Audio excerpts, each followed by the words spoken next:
Welcome, everybody, to the CFF List year-to-date leaders review through week 6, along with our predictions for the best and worst performers for the week to come in week 7.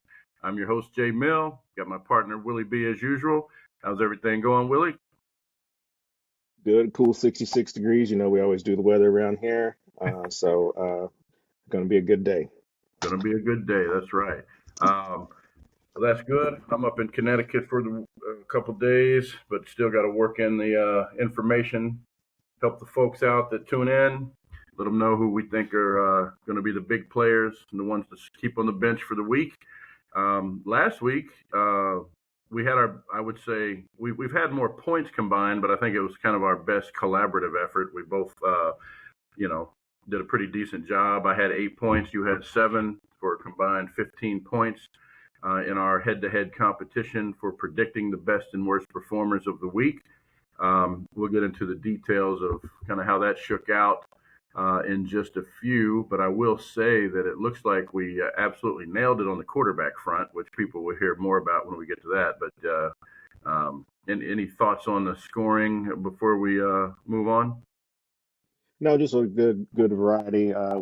Still wish we could get over 10, but I think we were talking about we need to be to 8, so 7 to 8, so that's not bad. Yeah, I think, and then it kind of gave us some good hits across the board, across all positions, except I think we kind of hit something on every position, which is what we're shooting for here. So, like I said, Right. We'll kind of talk about where that happened and where we got these points as we go. We're going to start with the tight ends this week. This was the position that I think we did the weakest at. Both of the guys at the top, we thought we were taking the easy route here, predicting the number 1 and 2 tight ends through week 5 to do the best. Dorian Thomas, he had 8, which again, we talk about in real life. If you can get a tight end getting, even 7 to 10 points, you're having a good week. Dorian Thomas's 8 points though wasn't enough to get him in the top 3 out of this group though, because Michael Trigg continues to go off and had 23.5.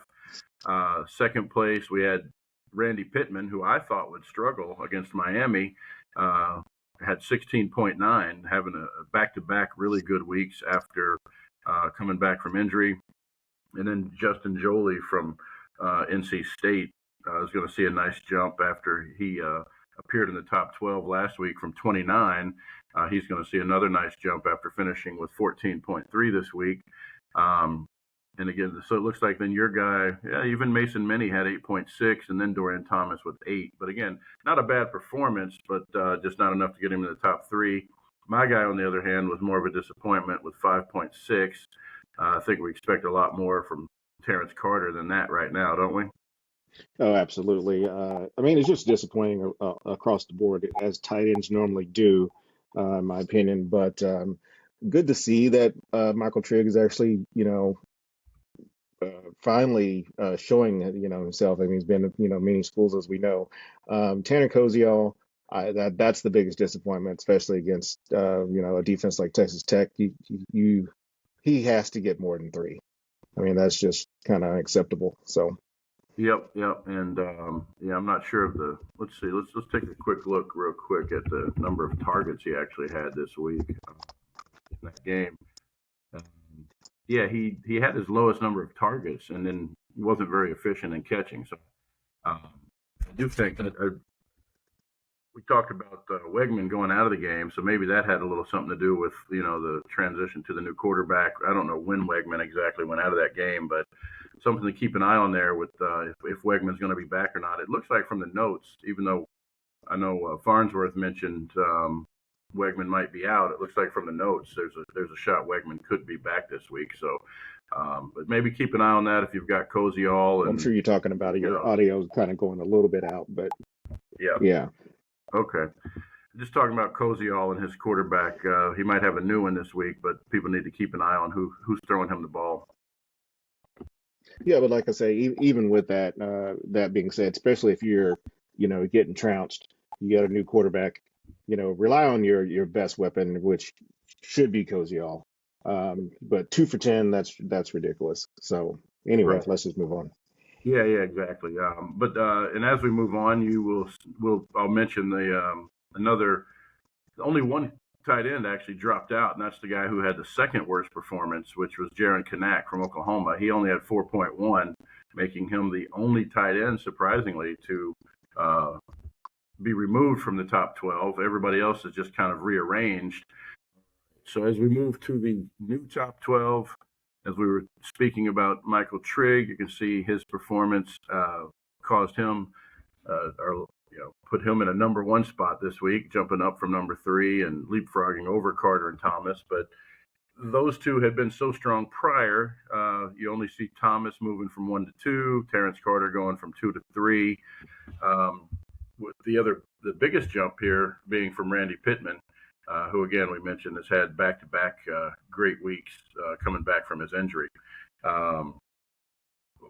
Only saw one guy leave, as mentioned, Kanak from Oklahoma, but then that allowed Benjamin Brahmer to jump back in. And I can't remember, did he have a bye and get in kind of by default here, or did Iowa State actually play somebody this week? Let's see. Yeah, he actually had 11.8 against Cincinnati. So, we talked about those Iowa State tight ends. I think our rationale is not that they won't have decent weeks, throughout the rest of the season. It's just which one of them will be having a good week between Brahmer and the other tight end there from Iowa State, right, Willie? Right. Yeah, between him and Burkle, because Burkle ended up with a 3.2. So, and he's more of the, only going to get you, 2 or 3 receptions. So if it's going to be anybody, I think it's going to be Brahmer. Yeah, I think Brahmer's got a decent track record with, some decent games last year as well. So with that said, no other new guys here. We're working with the group that, for the most part, were all here last week. And you're going to be the first to make a prediction on who you think out of this top 12 through week 6 will have the best or worst performance this week. All right. Yeah, I was looking at, let's see, making sure from our waiver watch. Mm-hmm. We got so many different other screens here. I was trying to see if, do you remember if someone took Pittman this week? Because I'm looking and I he's think only, I did. okay. Okay, so just making sure, yeah, because he's only 25% rostered, and like you said, if you remember, I was so down on tight ends as far as the available ones to catch on the waiver watch. I took Pittman as my first pick. Oh, gotcha. Yeah, that is right. Yep. So, so just giving him that shout out, and for him to have be just 25% rostered, that's huge.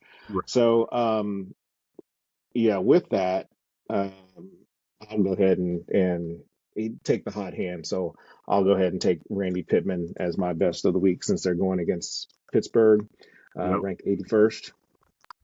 Okay. Not bad. I've learned from last week that it's probably best to alternate. I don't need to jump in and take who I think is going to be best. I'll try to take my advantage here and pick who I think is, going to do the worst. And we're looking at Norfleet is who I'm going with for that. He's got Alabama, who is 5th against the pass and 42nd in giving up points against fantasy tight ends.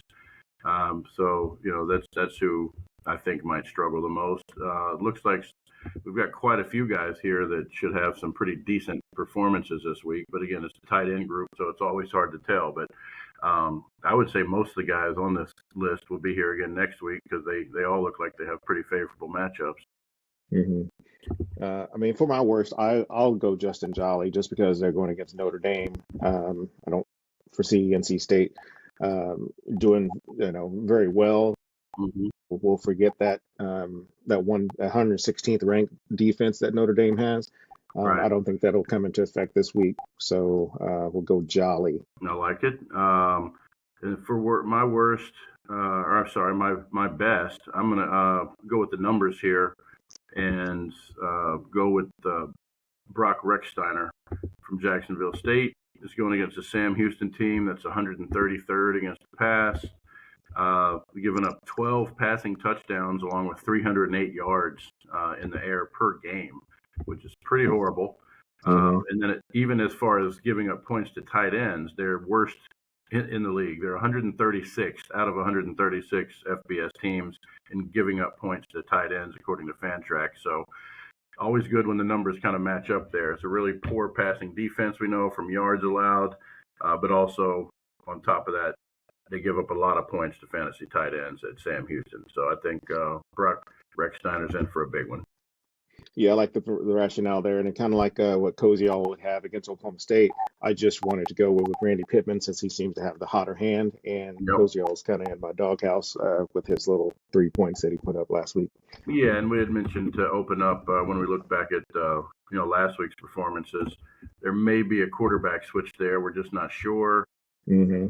You look at kind of what happened towards the end of the game, he wasn't getting his usual targets from Chris like he would from Wegman.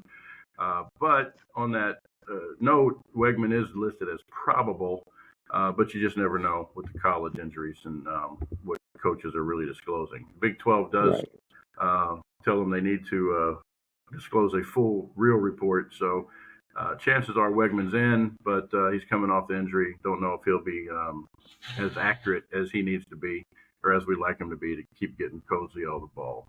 So Right. with that, we will move to the wide receivers and look at how we fared last week in terms of our predictions for the leaders through week 6. This is where I got 3 of my 8 points with going with the hot hand, Danny Scudero. He had 28.1 points, continues to march up to the top of the list. He went from 14 to 4 the previous week. Uh, he'll certainly move up again this week after 28.1 points, since none of the guys ahead of him, 2 of them had buys, and Cade Harris from Air Force actually had the game that I'd been expecting, but he kept proving me wrong. He only had 5.1 this week for Air Force as the worst performer. Um, and then you did the old flip flop. Your guy that you picked to do the best, Bo Sparks, ended up third worst with 10.2, but then Mario Craver, who you picked to do the worst, actually surprised and had 23.5 against a pretty tough Mississippi State defense with 23.5. My worst, Emmanuel Henderson for Kansas, didn't do so good, had 10.3. So, I stand by that.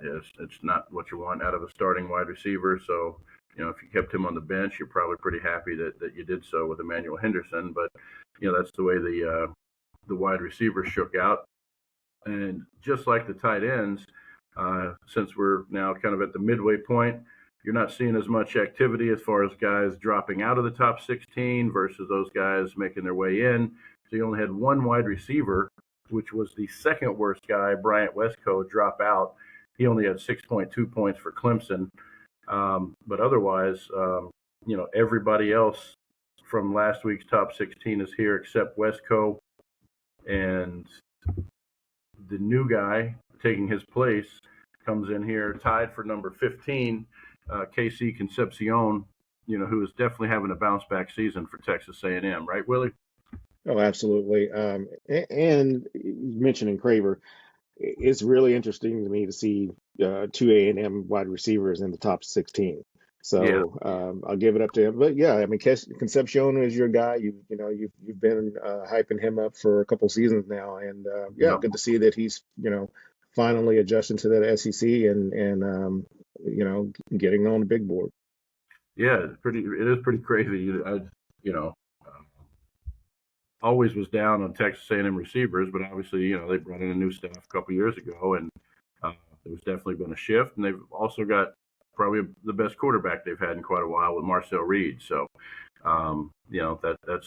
that's part of the reason there as well. But and you can't key on either one of these guys. What's helped them? They've got 2 guys that they've got to make sure defenses have to make sure are covered.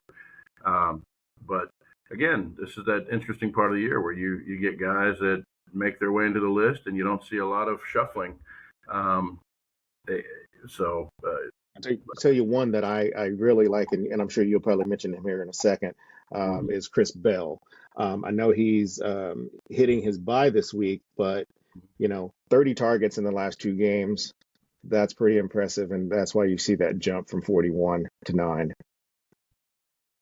yeah, that's that. Okay, then looks like maybe I've miscounted. There's got to be one other guy that fell out as well because if he jumped from 41 and Concepcion's in, who else got bounced? Let me see. Jeremy Bernard? No, Let's. Jeremy's still there. Surratt? I know Ian Strong moved up, so Junior. Oh, Nope, Vanderos? nope, nope, nope. Yeah, who was the guy who fell out? We could probably look at it by their worst. Kate Harris. Right, right. Who else? Mm, Westco, Bo Sparks. Manuel Henderson. Oh yeah, there you go.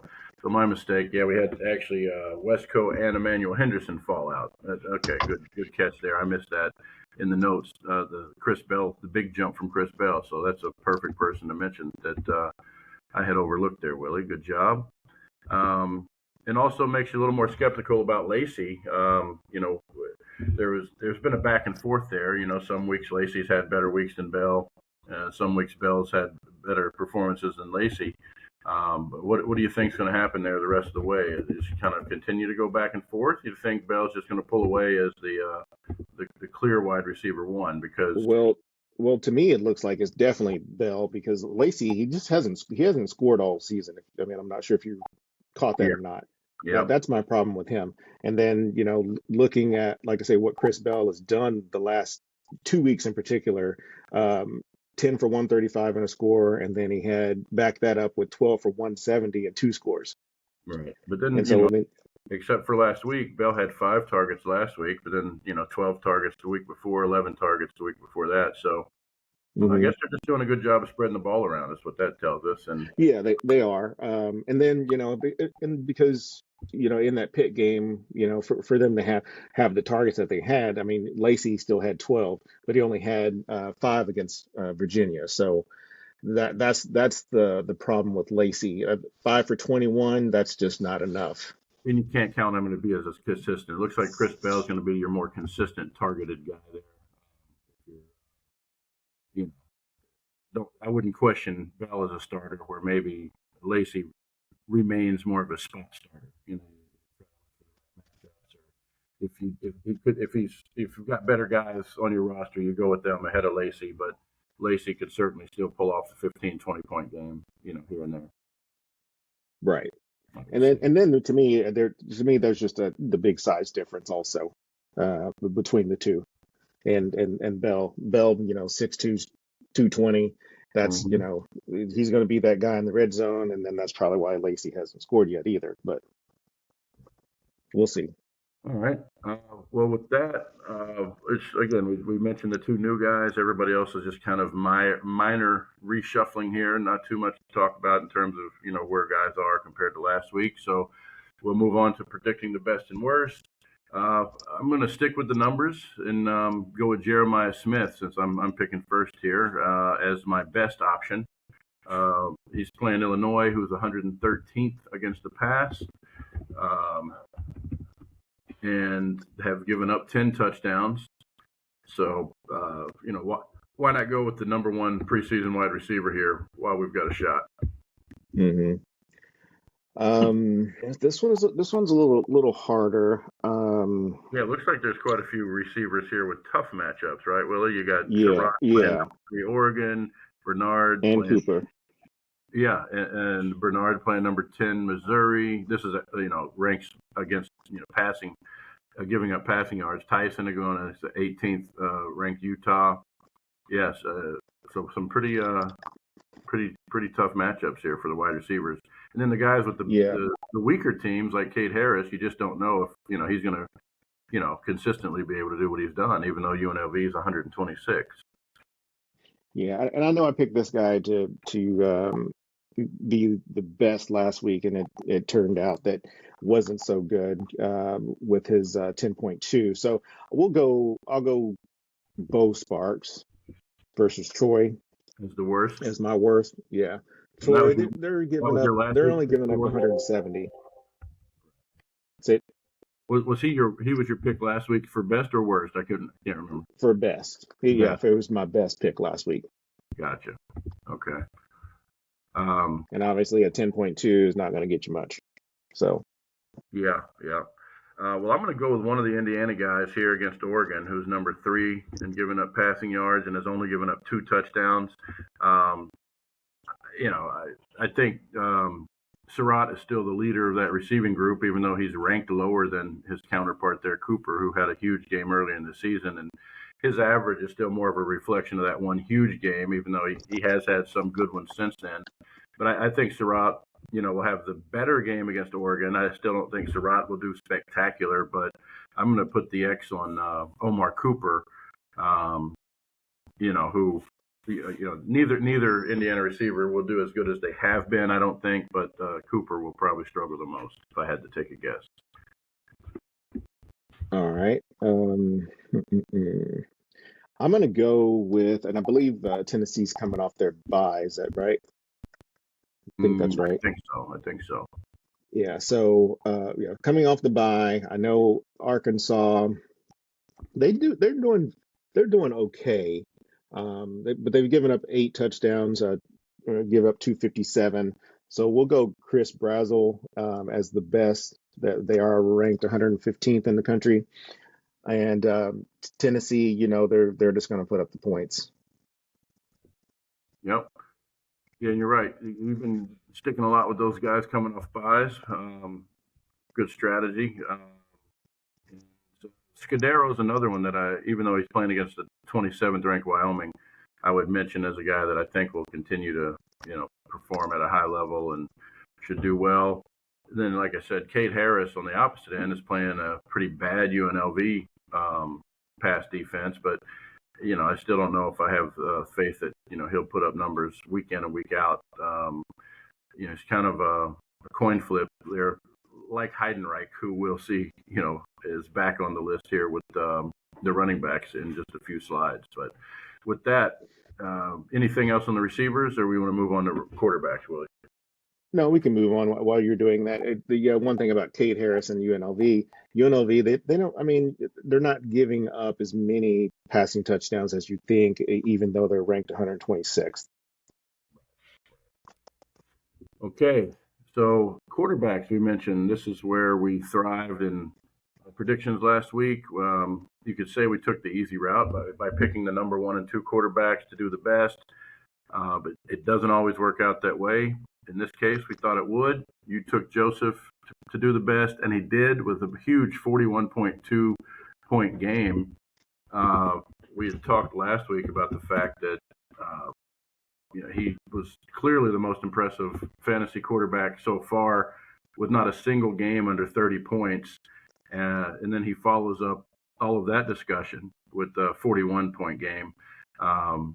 When all of his other games had been over 30, but none higher than 33. So it looks like he's taking it up to the next level. And, he's got Marshall this week, which we'll talk about it again in a minute. So we'll see if one of us grabs him. I have a feeling that might happen. We'll see what the predictions are. But then I got some points from predicting Sorsby to have a good game against Iowa State. He ended up being the third best quarterback from the top 16. And then the second best was Nick Minicucci, who continues to shine as the new kid on the block, with Delaware moving up from the FCS to the FBS. Again, nobody knew quite what to expect and who the players were going to be that you could count on, but Delaware's produced kind of a handful of guys there that, or at least 3 guys on the hand that that you can count on with Minicucci, a couple of the wide receivers, and Joe Nathan Silver at running back. But you're going to see Minicucci make a nice move here from 14 up to a little higher after 36.1. You got another point for picking the worst there with Jalen Daniels. You had a feeling he'd struggle against UCF, and he did. And then We got three. We got 3 points there. You got 3 points. You got 6 points. You nailed the quarterbacks. You got 6 points from the quarterback. So you did an incredible job there. Picking the right quarterbacks. And I will say that, let's see, with Jalen Daniels, just a note on that. This is, he didn't do so well in fantasy, but he pulled out the win in real life, which is a pretty impressive win for Kansas. But that doesn't matter in terms of our discussion, right, Willie? No, absolutely not. That's one of the downsides. So unless you're a Kansas fan, then you're okay with it. But don't slight yourself. I mean, you still kind of nailed the same thing with Pavia having the second worst with his 17.7. against Alabama. Yep. We knew that was happening. Right. With that, we talked about it being mid-season and most positions kind of being stabilized here in terms of the number of guys moving in and out. Uh, we did have some performances, some pretty bad performances that saw all three of the worst performers. I'm sorry, Jalen Daniels. Yeah, all three of the worst performers have made an exit. Daniels is no longer on the top 16. Pavia is out, and Chandler Morris, who had the third worst performance, is also out. But let's note that the second worst performance by Pavia was 17.7, and I think we mentioned that, or we always mention that even if we pick a guy to be the worst, it doesn't mean they'll have a bad game. Like Pavia finishing second worst with 17.7 is not bad, and Chandler Morris being the third worst at 18.9. That's actually a fairly decent Decent. score, for a Right. quarterback. Absolutely, it is. None of those were enough to keep them in the top 16. And Ty Simpson got 21, and he's the other one bounced from the top 16. And then Sam Levitt had a bye. So even averaging 26.3, Sam Levitt was the fifth quarterback here to make an exit because the quarterback performances across the board were so good last week. So, with that, here's your new group. Joseph at the top, Talon Green. He does a flip-flop with Sorsby. Moves into the number 2 spot. Sorsby, just drops slightly to number 3. A lot of guys had buys, so they're really sitting there in the same spots they were. But the big name, or the exciting name, I think, is the move from 22 to 7 from the Air Force quarterback, Liam Zarka, who's sitting right next to the guy we've been comparing him to in the last couple of weeks, which is Blake Horvath. It seems like Air Force is doing exactly what Navy did last year, which is surprising people with the ability of their quarterbacks to not only run and get 100 yards, but make the most of the 7 or 8 passes they're throwing a game and get some touchdowns that way. So I thought it was interesting that Zark is sitting right here next to Horvath, who neither one of these quarterbacks were in the top 16, but Horvath had the huge 51-point game, and I think Zarka had another 41 to follow up a huge week the week before. Right. Yeah. It'll be interesting. I went ahead and added Mateer in his matchup since we're not sure if he's going to play, so we're not going to list him as injured. Okay. So we will add him back to the fray here when you decide. Okay, no problem. I think the interesting thing is the last 2 years, it's been crazy that you've got a Navy. Last year, you had Navy and Army quarterbacks consistently at the top of the list. Now you've got Air Force making their way in on the quarterback list. That's just something you really didn't see in the past because even though those quarterbacks have traditionally run the ball well, they didn't do enough passing and get enough passing yards to, make themselves kind of elite level quarterbacks. But that seems to be shifting with all the service academies. They're working the pass in a little bit more to make those quarterbacks worthwhile now. Even the Army quarterback this year is, even though they've been switching between one and another, they've both been doing really well when they are in there. So just think it's interesting. All 3 service academies are putting up worthy CFF quarterbacks for the first time. Right. And the thing is that I don't think that they're going away. Yeah. The Air Force guy, he's a name. I don't know that anybody mentioned in preseason at all, or anybody can take claim to knowing that he would have this kind of a season. But he's coming on strong. I think he's my guy in the waiver watch this week too. So I imagine his roster percentage shot way up, through the course of this week. But real quick, we mentioned 5 leaving, 5 coming in. We just talked about 2 of the new guys here that have made their way into the top 16. The others are the return of Josh Hoover. He's in at 16, up from 24. Brandon Lewis was just 1 spot outside the top 16 last week at 17th and had another great week. He's been very consistent. And then Byron Brown made the biggest leap, going from 51 to 15. And he's got a shootout tonight, Thursday night, against North Texas, if I'm not mistaken. I think it's a Thursday game, not a Friday game, but we can check the schedule on that. Yeah, I believe that is correct. Yeah. So, And I was checking here. He shot up so many spots because he had 46.6 points last week. So, um, we mm, know from a couple years ago what he's capable of when he averaged 30 points, 30 plus points 2 years ago. He was injured all of last year. Um, but this is a guy that's kind of got his feet back under him. Uh, he's trending in the right direction. He's gone from 26 points two games ago. He did have a bye in between to 46 points coming off the bye. Willie, as you like to point out, had a big game coming off the bye against Charlotte with 46 to shooting from 51 to number 15. yeah, and So, that's what you like, and I think it's like you said, it should be another shootout Friday night. So look yeah. for him to probably stay on this list. All right. You get to go first here. So go ahead and make your best or worst pick. Well, until I see different, um, the number one guy in fantasy, and that's going to be Colton Joseph. Mm-hmm. They get Marshall, Yep. and let's see, Marshall. I had them listed as 100th. Yeah. They've given up 11 passing touchdowns and give up 245. Yeah. That's right in Colton Joseph's wheelhouse. Um, like see, Yeah. his worst game was against Liberty 2 weeks ago, and it was a 30.4. Hey, I mean, Yeah, the thing that's is, Marshall's not that good on the rushing side either. They're 60th, and they've given up 9. So for a dual threat quarterback like Joseph, he should have a field day. Unfortunately, as a Marshall fan and follower, but I can say, watching Marshall closer than most, um, their weakness is giving up the big plays. So you should expect some fireworks here from Old Dominion against Marshall. And yeah, Marshall just got to hope that their emerging offense can keep up and what could be a surprising shootout, like the Louisiana Marshall game ended up being. A couple. yeah. And one more thing about Joseph, he's only had one game where he hasn't had a rushing touchdown. Right. Yeah, and he's how many 100-yard games has he had, or has he just been close to 100? Oh, he's just had that one. He had 179 Yeah. against Indiana. Okay. All right. Well, that's a good choice. I know who I want as my best, so I guess I should focus here on who's going to do the worst because you've already made that clear. Well, yeah, I'll be consistent here. I'll stick with the guy that I picked the receiver from. I'll go Fernando Mendoza against Oregon. I talked about that pass defense of Oregon. They're giving up the third fewest yards passing. They've only given up 2 touchdowns.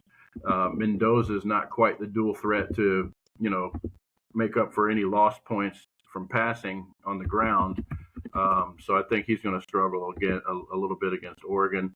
And like I said, he's not a runner, so he can't really make up and gain fantasy points on the ground like some other guys might be able to when they face a tougher pass defense. So I'm just expecting Indiana to struggle, on the offensive side. Their defense is going to have to win this game for them against Oregon. Yeah, I agree with that. That's a tough matchup for them, just Yeah. all around. Yeah, but they've got a great defense, so that should actually be a really fun game. That's probably the best. Right. Definitely, I think. Well, Oklahoma, Texas, it's probably better than that Oklahoma, Texas game, to be honest. But we got a couple great matchups this weekend. Yes, I mean rivalry games. I'm just not going to touch. You just never know what's going to happen. You might expect 14-17, and then then you don't get that, and then it's in the 40s. So staying away from that. Brendan Sorsby, I like what he does. A lot of good matchups here. So the one that I guess that's going to stand out to me, and that's going to be USC and Michigan. So I'm going to go with Jaden Mavia. Mm-hmm. Um, Michigan, they're ranked 59th, but they've given up 6, but they get the interceptions. So Yeah. I'm going to say that Michigan handles USC, and Mavia will probably struggle compared to all. There's like I said, there's a lot of good quarterbacks on this list, and they have decent matchups. So, he may still get 18, kind of like last week. Had the guys with the 17 and 18s, and they were the worst. So Right. decent day, but just not the best. Well, on that, I'm really happy. I would have loved to take Joseph, and probably would have if I had been going first here. I'm just as happy taking the next guy who we gave a lot of hype to when we opened up the quarterback list here. That's the upcoming guy, the rising guy here, Liam Zarka from Air Force. Uh, I can't say he's had the consistency of Joseph, because he has had one 2.5 point game, but that was an opener against Bucknell where I don't think he was required to do much. Um, he only had 2 passes in that game and 2 rush attempts. But ever since then, he's had 24, 35, 37, and 43. So he's been gaining points every single week. I don't know that he's going to outperform his 43 from last week, but I think he can reach the 30 mark. So I'll stick with Zarka there from Air Force to continue to be the hot hand at the quarterback position, and see him continue to rise up the ranks. All right. All right. So with that, we will move to the running back performances from last week. And this is a spot where I don't think either one of us did too well. Willie, you had predicted Henry, or no, I had predicted Henry to be the best. He only ended up with 8.1 against a pretty bad Temple defense somehow. But I did correct that with accurately predicting that Dylan Riley would probably not maintain, the high level he had, since he's part of a three-headed committee there, three-headed monster and big committee at Boise State. So he only had 6.4 and was the second worst. You picked Wayne Knight to have the best. Didn't quite do that, but he had 18.5, which just wasn't enough to get him into the top three. And you had Justice Haynes maybe struggling against Wisconsin, and the opposite happened. He had a pretty good game against Wisconsin with 23.7. But Turbo Richard had absolute horrible game, 0.9. They got blown out by Pittsburgh. The wheels seemed to have fallen off there at Boston College. Yeah, second worst, I like I said, was Dylan Riley, who I picked, and then the third worst performance was the guy I picked to do the best, Robert Henry. Jonah Coleman continued to shine. We said his days of probably getting 40 points a week and mid-30s are over, but he had 24.4 against Maryland. So he'll probably move into that number one spot, if I'm guessing, when we shift slides here. But any thoughts on any of the other guys here, Willie? Yeah, just unfortunate that I'm not sure what happened with Wisconsin. They were ranked number one. Mm-hmm. Let's see where they ended up. So now they're sixth. Right. With that. They just weren't giving up. I want to say they were giving up maybe 70 on the ground. So yeah, that's just really a surprise. But yeah, kudos to Justice Haynes for getting it done.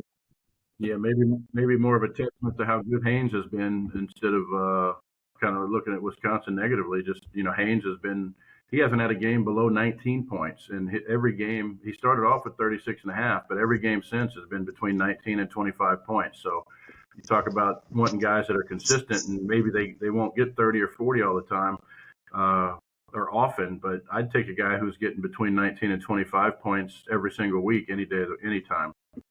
Right. So just a mental note that he will never be on the worst list. So right, because he's going to always get that 19, it seems. Right. Yep. Yeah, he's got the high floor, as they like to say. Right. Okay. Well, 3 of these guys made an exit. Damon Claiborne from Wake Forest only had 11.6. Riley, I mentioned, had a pretty bad one for Boise.